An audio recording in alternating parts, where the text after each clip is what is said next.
नमस्कार, educator of sociology में आप सभी का स्वागत है। पिछले दिनों मैंने आपसे 100 क्वेश्चन के लिए बात किया था बट बीच में ही वीडियो अपने आप रुक गया था। इसके लिए मैं सॉरी कहता हूँ क्योंकि वो अपने आप टेक्निकल प्रॉब्लम की वजह से समाप्त हो गया था। तो बिना देर किए हुए चलिए फटाफट स्टार्ट करते हैं और देखते हैं इतना महत्वपूर्ण एक्सपर्ट के द्वारा ये प्रश्न तैयार किया गया है। और आपसे ये विनम्र निवेदन रहेगा कि पहली बार विजिट करें तो प्लीज़ सब्सक्राइब करके बेल आइकन प्रेस कर लीजिए, वीडियो को लाइक करिए और फटाफट इसे शेयर कर दीजिए। तो चलिए स्टार्ट करते हैं। सूची 1 को सूची 2 से मिलाना है और यहाँ पर आप देख सकते हैं मैं अधिक बोलने की कोशिश नहीं करूँगा। अगर आप वीडियो देख रहे हैं तो प्लीज़ आप इसे देखिए। और आपसे एक छोटी सी रिक्वेस्ट है कि यदि आपको MP3 टाइप में वीडियो अगर चाहिए या फिर ये वीडियो चलता रहेगा और मैं प्रश्न एक लाइनर, वन लाइनर या इस तरह से विकल्प भी बोल करके बताऊँ, तो ऐसे लिए आप हमें कमेंट करिए ताकि मैं आप समझ सकूँ कि अगर हाँ, आपको समझ में आएगा तो मैं इस तरह से फिर बना सकता हूँ। ठीक है? तो चलिए बिना देर किए हुए इसे स्टार्ट करते हैं। तो यहाँ से आप देख सकते हैं caste in modern India. B है caste class power, C homo hierarchies, D folk culture and peasant societies in India. और इधर लेखक है आंध्र बेतई, एल्डुमांट, Indradev, M Srinivas, J.H. Hutton. यहाँ पर 4 दिया गया है और यहाँ पर 5 दिया गया है। तो अभी हम लोगों को मिलान करना है कि कौन सा सही होगा। तो चलिए कास्ट इन मॉडर्न इंडिया जो मुझे याद है पहले मैं उसे मिलान करता हूँ, उसके बाद फिर जो नहीं होगा फिर हम ट्रिक के माध्यम से इसे देख सकते हैं। कास्ट इन मॉडर्न इंडिया, ठीक है। तो कास्ट इन मॉडर्न इंडिया ये तो है M.N. श्रीनिवास का, मैं इसे हटा देना चाहता हूँ, ये हटा। ठीक है, तो caste in modern in India M.N. Srinivas का है, राइट। अब देख लेते हैं कि कास्ट क्लास पावर ये किसका है, तो ये आंध्र बेतई साहब का है। इसके लेखक कौन है, आंध्र बेतई। और फिर देख लेते हैं होमो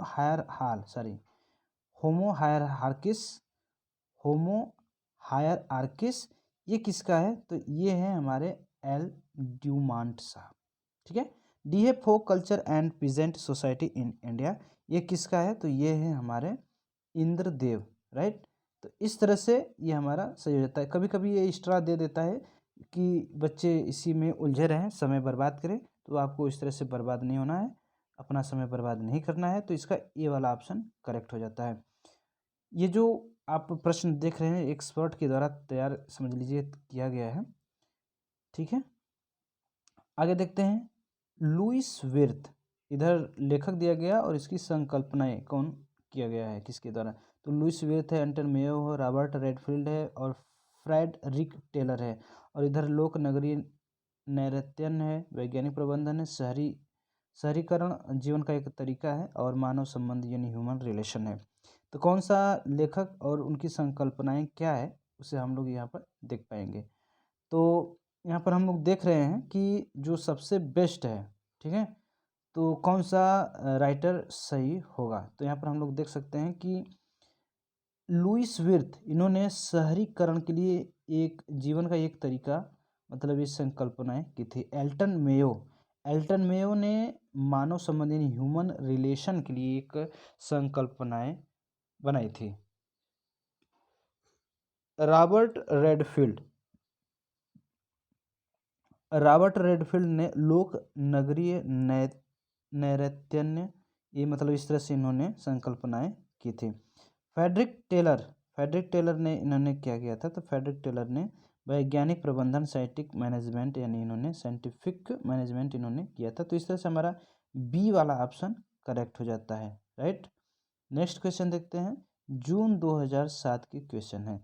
एक प्राथमिक समूह से बनी होती है, क्या बनी होती है, एक लघु इकाई, विशाल जनसंख्या, सुदूरवर्ती अवस्थिति, औपचारिक सदस्यता। तो 51 का जो बेस्ट ऑप्शन है वो हो जाता है हमारा हम की भावना। और मैं आपको बता दूं इसमें आपको मैं वन लाइनर फैक्ट भी बताने वाला हूँ। ठीक है, तो 52 का जो बेस्ट ऑप्शन है वो हो जाता है हमारा सांस्कृतिक विविधता। यानी यहाँ पर हम लोग देख सकते हैं एक प्राथमिक समूह के लिए क्या बनती है, तो लघु इकाई बनती है, यानी ये वाला ऑप्शन इसका करेक्ट होता है।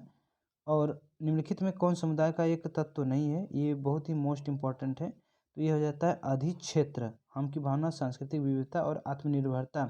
ये तो समुदाय का एक तत्व है, लेकिन समुदाय का तत्व नहीं है, तो वह है अधिक्षेत्र, यानी बी वाला ऑप्शन करेक्ट हो जाता है। नेक्स्ट क्वेश्चन, कुछ लक्ष्यों की प्राप्ति के लिए व्यक्तियों द्वारा गठित एक संगठन को क्या कहते हैं? समाज कहते हैं, संघ कहते हैं, संस्था कहते हैं या समुदाय कहते हैं? तो क्या कहते हैं? तो हम लोग इसे संघ कहते हैं। इस तरह से समाज, संस्था, समुदाय, संघ सभी की परिभाषाएं मैंने आप लोगों को उसमें यानी क्लास में करा रखी है, तो प्लीज़ आप प्ले लिस्ट में जाइए और प्ले लिस्ट से सभी को आप लोग बारी बारी से देख लीजिए। 54 में देखते हैं, निम्नलिखित में से किसे सार्वभौम सामाजिक संस्था के रूप में जाना जाता है? जाति को, धर्म को, परिवार को या जनजाति को? तो किसे माना गया है भाई? धर्म को इस तरह से सार्वभौमिक संस्था के रूप में माना गया है।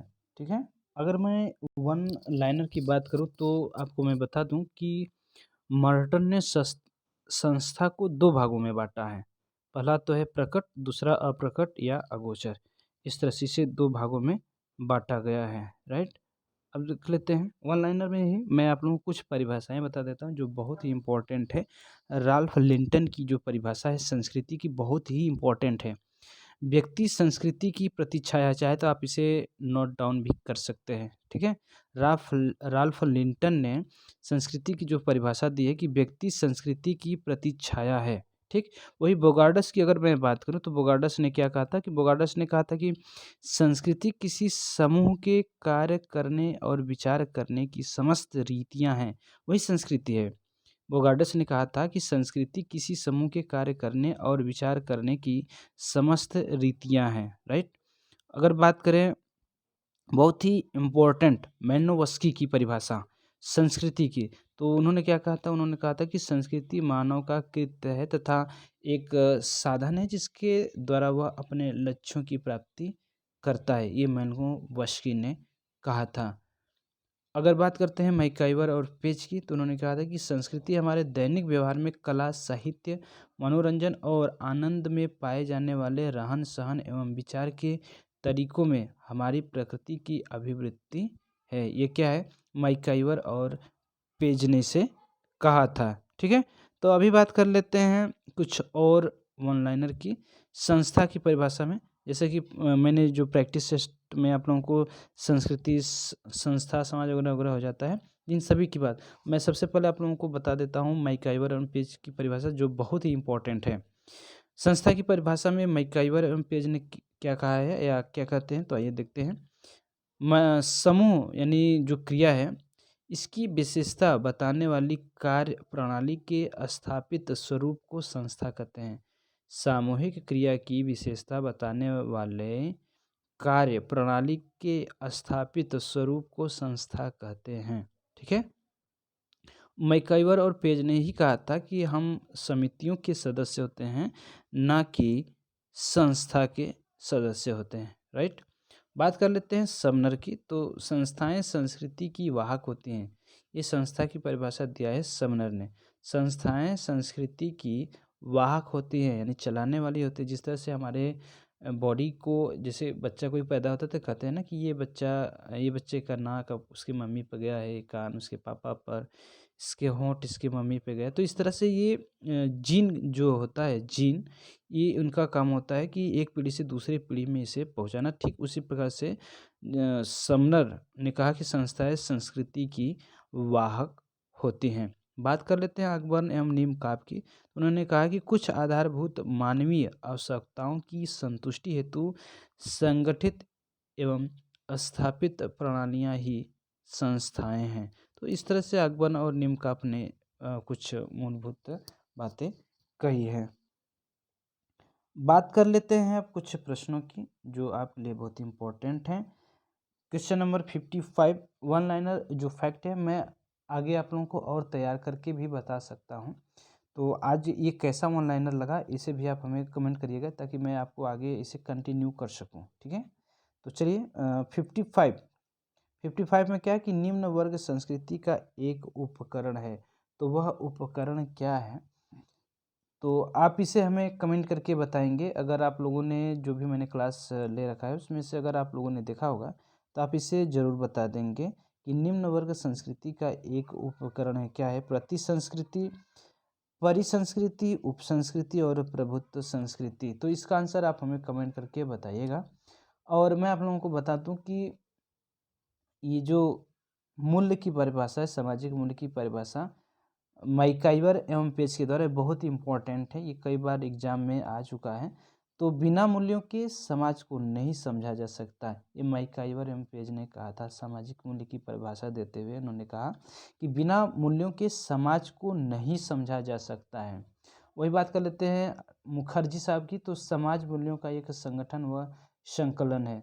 बात कर लेते हैं इमाइल दुर्खीम की, तो उन्होंने कहा था कि सामाजिक मूल्य सामूहिक चेतना की उपज है।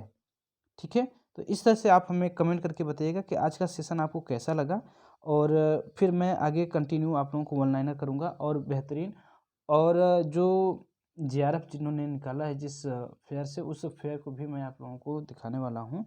तो फटाफट वीडियो को लाइक करिए, और पहली बार जो लोग जुड़े हैं सेशन को लाइक करें और सब्सक्राइब करके बेल आइकन प्रेस कर लें, क्योंकि आपको वीडियो प्रोवाइड होती रहती हैं और बहुत ही नॉलेजफुल होती हैं। अगर थोड़ा सा भी आपको यहाँ से नॉलेज मिला तो प्लीज़ आप वीडियो को लाइक और शेयर करना बिल्कुल ना भूलें। धन्यवाद। हैप्पी नवरात्रि।